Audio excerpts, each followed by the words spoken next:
Comment créer la chimie romantique? 10 conseils pour créer une histoire d'amour qui commence. Comment écrire de la romance? Est-ce que c'est bien le thème? Moi, je dirais la chimie romantique. Parce que la chimie romantique, c'est ce qui va faire que vos personnages seront attirés l'un par l'autre et que le lecteur va le comprendre. Le but, c'est pas de créer des personnages qui sont attirés l'un par l'autre et qu'on comprenne pas pourquoi. Il y en a marre de ce cliché. Le mec est complètement fou de la nana et on regarde la nana et on se dit, ah ouais, mais pourquoi?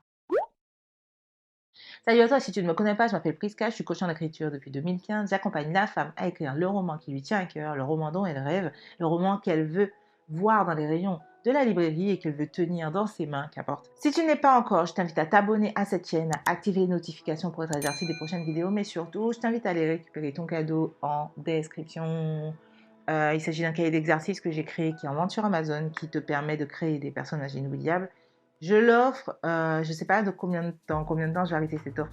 Sachant que je vous l'ai déjà dit, dans une semaine, je supprime la formation gratuite qu'il y a sur YouTube. Je vais changer mes cadeaux. Bref, tout ne sera pas toujours disponible, sachant que je vais créer une formation sur la création de personnages inoubliables. Donc, ce livret va faire partie intégrante de cette formation. Donc, je pense que je vais carrément le virer du mode gratuit. Donc, voilà, 10 choses pour réussir sa romance, 10 choses pour créer la chimie romantique. La première chose que j'aimerais que tu fasses, c'est de justifier les sentiments. Dans une romance, quelle qu'elle soit, ce qu'on veut, c'est avoir la sensation qu'il tombe amoureux pour une bonne raison. Si tu commences une romance en faisant que le personnage est fan de l'autre, direct, sans aucune raison. Il m'est arrivé une fois de lire une romance et de me dire, mais je comprends pas. Le mec, il n'a pas dit un mot. Il n'y a eu aucune interaction. Il a rien dit d'intelligent. Il n'a pas été profond ni rien. Et la nana, elle est folle de lui. Vous voyez, je trouve que c'est exagéré. Enfin, moi, ça m'est jamais arrivé, genre de fantasmer sur un gars s'il n'y a rien eu. Je me sens connectée avec la personne. Et le lecteur qui ne connaît pas ton personnage a besoin de se sentir connecté avec. Donc, arrêtez de faire des personnages tomber amoureux des autres sans aucune explication. Le fait d'écrire une romance, c'est comment ils vont tomber amoureux. S'ils sont d'emblée amoureux ou que le personnage est déjà fan de l'autre, d'emblée, il va se passer quoi? Ok, ils sont amoureux fous d'emblée. Elle est folle de lui, il suffira qu'il lève le petit doigt pour qu'elle cède. Ensuite, il va jouer son bâtard. Au pire, elle sera un peu désespérée. C'est pas intéressant une histoire comme ça. Donc pour moi, pour écrire une bonne romance, il faut vraiment, vraiment, vraiment justifier la raison pour laquelle il tombe amoureux. Donnez-nous une raison pour laquelle le personnage tombe amoureux de l'autre. Ne nous faites pas le coup du « oh, il est tellement beau ». En fait, votre personnage va passer pour cruche. Vraiment cruche. Et quand un personnage passe pour cruche, moyen quoi. Ça fonctionne dans les romans pour ados, les romans pour enfants, les romans. Mais si vous êtes une femme, wesh, me faites pas ce déshonneur. Ne faites pas une nana genre ah super gaga, on n'est pas des groupies nous. Il nous faut du concret, wesh. Donc voilà, tombez pas dans le cliché du le mec est beau donc j'en mouille ma culotte. Vraiment, donnez-nous quelque chose de plus. Et ensuite, si ça se trouve, elle mouillera sa culotte, mais de façon justifiée. Ne créez pas des cruches. Ne créez pas des cruches. Deuxième conseil, crée l'anticipation. L'anticipation, c'est justement le fait que le personnage, que le lecteur, ait envie de savoir la suite, ait envie de savoir s'ils vont être ensemble ou pas. Pour créer l'anticipation, c'est simple. Il faut qu'il y ait un problème. Ça ne veut pas dire qu'il y ait un conflit ou une dispute, mais c'est-à-dire que d'emblée, il y a quelque chose qui se passe mal. C'est-à-dire que, par exemple, le gars drague la nana n'est pas intéressée, la nana est en couple, ou encore, ils sont forcés de collaborer, mais elle lui en veut pour quelque chose. Ça construit une anticipation. Le lecteur va dire, ah tiens, est-ce qu'elle va passer ce grief? Est-ce qu'il va pouvoir se rattraper, etc. Alors que si d'emblée, ils sont love to love et que genre, oh, coup de foudre et tout, il n'y a pas d'anticipation. Clairement, on se dit, bon, il y aura un problème par la suite, mais pour le moment, on vit leur idylle et bof. Parce qu'en fait, encore une fois, le lecteur, il a besoin d'être carotté. Il a besoin d'une carotte pour avancer. Si tu lui donnes pas de carotte, si tu lui expliques pas ce qui va se passer de mal, n'importe quoi peut se passer, une ex débarque, c'est un connard finalement. En fait, ce sera, j'ai pas insuffisant, mais voilà, ça va pas le tenir très longtemps. Alors que si tu instaures directement une base de conflit et de doute et de désaccord, à ce moment-là, on anticipe ce qui va se passer et on est intéressé par l'intrigue. Troisièmement, ne construis pas ta romance sur la base seule de la romance. C'est-à-dire deux personnages se rencontrent, ils se kiffent. Quelque chose fait qu'ils se séparent, et puis ils reviennent ensemble, et puis ils se séparent, et puis ils reviennent ensemble, et puis ils vivent un idylle de 43 chapitres où ils couchent ensemble dans tous les sens, etc. Va plus loin que ça. va plus loin que ça. Mes romances préférées ne parlent pas que de romance. Franchement, la romance pour moi, c'est limite un sous-genre. De mon point de vue, dans le sens où j'écrirai jamais une romance pour écrire une romance, genre deux personnages s'aiment, puis se détestent, puis s'aiment, puis se détestent, ou sont ensemble, puis plus ensemble, puis... En fait, il faut plus que ça. Il faut plus d'intrigue, il faut plus d'éléments dramatiques. À savoir, par exemple, que la vie de ce personnage-là est dans un chaos pas possible au moment où elle rencontre l'amour. J'en sais rien, moi. Elle est SDF et personne ne le sait. Ramenez-nous quelque chose de la vie des deux personnages qui va venir apporter une forme d'enjeu.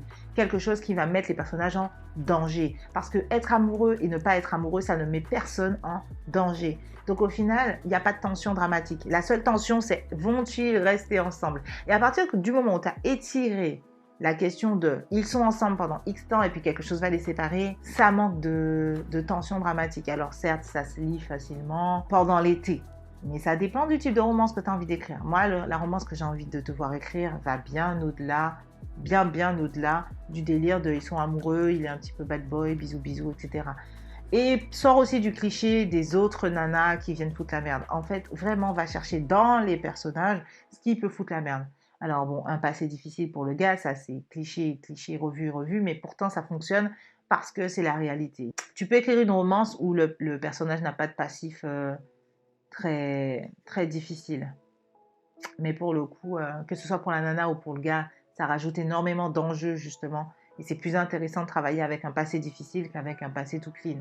Je ne sais plus les numéros. J'irai quatrièmement, construis un lien de confiance. C'est exactement ce que je te disais au point numéro 1. Ne les fais pas tomber amoureux comme ça, histoire de ils s'aiment, ils sont beaux. Non, on n'est pas dans les Marseillais, nous. En fait, j'aimerais que tu construises un lien de confiance. C'est-à-dire que je veux avoir la sensation que les deux personnages, malgré leurs griefs, malgré ce qui peut se passer entre eux, peuvent compter l'un sur l'autre. Même quand ils se disputent de ouf et qu'ils sont tout le temps en train de se chamailler, au moment où les choses sérieuses commencent, ils se rapprochent et ils peuvent se faire confiance. Cinquièmement, et encore une fois, ça rejoint le premier point, sois réaliste. Ne fais pas que les personnages tombent fous amoureux l'un de l'autre juste parce qu'ils ont croisé le regard de l'autre. Ne fais pas les personnages genre oh je renverse mes cahiers ou on se bouscule, on renverse nos cahiers, on se regarde dans les yeux, ça y est, coup de foudre. Oui, ok, oui, coup de foudre. Mais derrière, il faut qu'il se passe des choses. C'est-à-dire qu'il faut qu'il y ait des rapprochements. Donc, ok, ils continuent à discuter, le lendemain ils se revoient, le surlendemain ils se revoient, et puis finalement ils tentent une approche, ils l'embrassent. Et là, à ce moment-là, ouais, la chimie commence à monter dans le sens où voilà, il l'a embrassé, nanani, c'est super sensuel, nanana. Même ne le met pas au premier chapitre, quoi. Sixième point, crée du suspense. Créer du suspense, ça veut dire ne pas les mettre ensemble d'emblée. Ne pas faire que la meuf est folle de lui d'emblée ou que le gars est folle de lui d'emblée. Ils font un mais. Roméo et Juliette, le mais, c'est leur famille, la discorde, etc. Ils savent d'emblée qu'ils ne peuvent pas être ensemble. Pourtant, ils sont attirés. Peut-être même que c'est pour ça qu'ils sont attirés. Qu'importe, ils font un mais, un putain de mais qui crée des enjeux. S'il n'y a aucun enjeu et que la meuf est juste folle de lui et que le mec il a l'air intéressé et qu'en fait, la seule chose qui les sépare, c'est, j'en sais rien, le temps. Ce n'est pas un enjeu, le temps. Le temps qui va passer, le temps qu'ils se mettent ensemble. C'est pas ça une romance. Une romance, c'est quelque chose peut se faire, mais tout les sépare. Vraiment, absolument tout. Il faut qu'il y ait un fossé entre les deux et que limite, il y en ait un qui se muscle les jambes pendant 3 mois pour essayer de sauter. Voilà, c'est ça que je veux. Et que du coup, il risque sa mort puisqu'il y a le fossé. Numéro 7, opposition et conflit. Je me répète encore une fois, mais il faut un mais. Ce qu'il faut faire dans ce numéro 7, en gros, c'est vraiment faire que dans leur vie, il y a des choses qui s'opposent. Que ce soit leur façon de penser, que ce soit leur vision de l'amour, leur carrière, leur interne, leurs défauts. Il faut qu'il y ait des oppositions. Il faut vraiment qu'il y ait des oppositions et pas qu'une. Parce que dans une romance, le truc, c'est que c'est très facilement plat. Il faut plus qu'une seule opposition. Il faut vraiment beaucoup plus que ça. Numéro 6, fais-les complémentaires. Moi, ce que j'adore, c'est quand ils semblent opposés, mais qu'en fait, ils sont complémentaires dans un certain domaine. Par exemple, deux personnages peuvent être complètement opposés du point de vue romance et amour, mais qu'une fois sur le terrain du boulot, ils soient complètement fusionnels, dans le sens où on les met ensemble en équipe. Au début, ils semblent opposés, ils se disputent tout le temps, et une fois sur le terrain, en PowerPoint ou que sais-je, ils doivent exposer quelque chose qu'ils doivent bosser ensemble, on se rend compte qu'en fait, ils sont hyper efficaces et que du coup, ça les rapproche par la suite. Les fiers complémentaires, c'est une très bonne façon de récompenser le lecteur. Numéro 8, crée les égaux. C'est-à-dire qu'il n'y en ait pas un qui soit plus intéressant que l'autre. Combien de fois dans un roman, je me suis demandé, mais qu'est-ce qu'elle lui trouve ou qu'est-ce qu'il lui trouve? Il n'y a aucune raison à ça, mais pourtant, il est gaga et tout, et du coup ça m'agace grave. J'arrive pas à l'avoir ou le voir comme lui ou elle le voit. C'est pour ça que je vous parle encore une fois, justifier l'attirance. Justifier l'attirance, donner au lecteur des raisons pour lesquelles ils le sont. Et pour ça, rien de mieux que des oppositions, que des conflits, avec en fait un renversement de vapeur. C'est-à-dire qu'au début, par exemple, ils vont être super opposés sur la façon dont ils doivent bosser, sur la façon dont ils doivent organiser leur boulot. Et puis, à un moment où, je sais pas, un collègue va attaquer ou le patron va dire que c'est nul, le mec va défendre la nana alors que 5 minutes avant, ils étaient opposés. Et là, ça va créer de la tâche. Ça va donner la sensation que le mec est moins con qu'il y paraît ou autre. Et là, on va comprendre pourquoi la nana craque pour lui. Si elle pouvait craquer pour lui physiquement ou autre, franchement, ça pose pas de problème. Mais derrière, une fois que elle a compris qu'en fait, c'est pas un con et qu'il est loyal ou autre, là, elle craque de ouf. Et nous aussi. Justifier l'attirance. Numéro 9, encore une fois, donne-nous des raisons pour lesquelles le personnage est attiré. Le personnage peut être intelligent en face, loyal, peut être charismatique.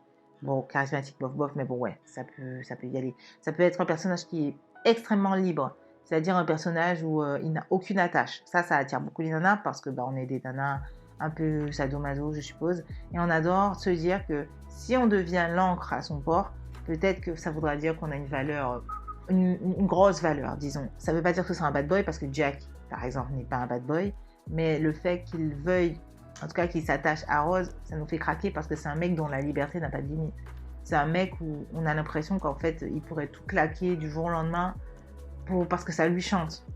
Et ça, on kiffe ça chez Jack. Et cette particularité, elle l'est également chez les bad boys. Raison pour laquelle les bad boys, pour moi, fonctionnent très, très, très, très bien. Montre-nous qu'il est intelligent, qu'il est drôle, surtout qu'il est profond, qu'il a de la réflexion, qu'il a de la répartie. Tout ça, ça vient enrober le fait qu'il va plaire à cette femme. Ça m'arrive de lire des livres ou même des manuscrits où on ne comprend pas pourquoi la nana est attirée par le gars. Il n'y a aucune interaction. C'est-à-dire qu'elle voit le gars, un regard, un sourire, ça y est, elle est conquise. Alors qu'en fait, elle est conquise vraiment. C'est-à-dire que genre, elle en mouille sa culotte et tout, elle en peut eu. En fait, j'exagère le trait parce que vraiment, vraiment, j'ai vraiment lu ça. Et pour le coup, l'objectif, c'est d'y aller crescendo. Si d'emblée, la meuf, elle est déjà dans cet état, ça veut dire au chapitre 20, elle sera elle sera liquéfiée. Elle sera comment? Il va falloir l'électrocuter pour la réanimer. C'est quoi l'idée? En fait, il faut penser crescendo. Votre histoire, elle ne peut pas commencer fort dès le début. Il faut y aller doucement. C'est-à-dire qu'au début, elle le trouve beau mais con. Ensuite, elle se rend compte qu'il n'est pas trop con. Ensuite, il lui fait des preuves, voilà, nanani, nanana, qu'il est loyal ou qu'il est... Bref, ensuite, etc., jusqu'à ce qu'en fait, elle emmouille sa culotte. Voilà, là, oui. Mais pas d'emblée. Merde. Numéro 10.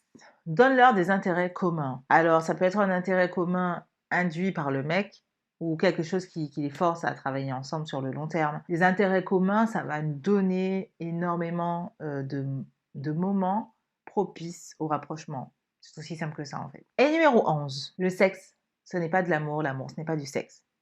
L'amour, ce n'est pas le sexe et la bagarre. Vous ne pouvez pas vous permettre de faire vos personnages se disputer vitam aeternam pour des broutilles, tout le temps, tout le temps, tout le temps, et que ça tourne que sur ça. L'intrigue doit tourner sur autre chose. Et c'est pour ça que je vous dis franchement, développez vos personnages sur autre chose que l'attirance qu'ils ont l'un pour l'autre. C'est-à-dire que faites que leur interne vienne entraver leur couple, leur interne, leur vie, leurs objectifs personnels, etc. Leurs problèmes personnels aussi. Ça doit venir entraver le couple. En fait, il faut varier vos intrigues. Et pour varier vos intrigues, il faut varier vos conflits. Pour varier vos conflits, il faut avoir un bon socle de conflits d'emblée. Et pour ça, il faut bien travailler le backstory de vos personnages. Il faut bien travailler leur caractérisation, leur caractère, leurs défauts, leurs blocages, leurs peurs. Tout ça va venir donner de la crédibilité à leur personne, à leur personnalité, qui fait qu'ensuite, on aura beaucoup, beaucoup, beaucoup d'éléments pour développer des conflits qui empirent. C'est tout pour cette vidéo, les gens. J'espère que ça vous aura aidé. J'espère vraiment, vraiment que ça vous aura aidé. J'ai eu l'impression d'être un peu décousue, de parler plus que d'habitude. Peut-être que oui, peut-être que non. En attendant, n'hésitez pas à liker la vidéo si ça vous a aidé, à partager, à vous abonner. Allez récupérer votre cadeau en commentaire. Non, en description. N'hésitez pas à me laisser un commentaire aussi, ça me fait plaisir. Et sur ce, je vous dis à très bientôt pour une autre vidéo. Ciao.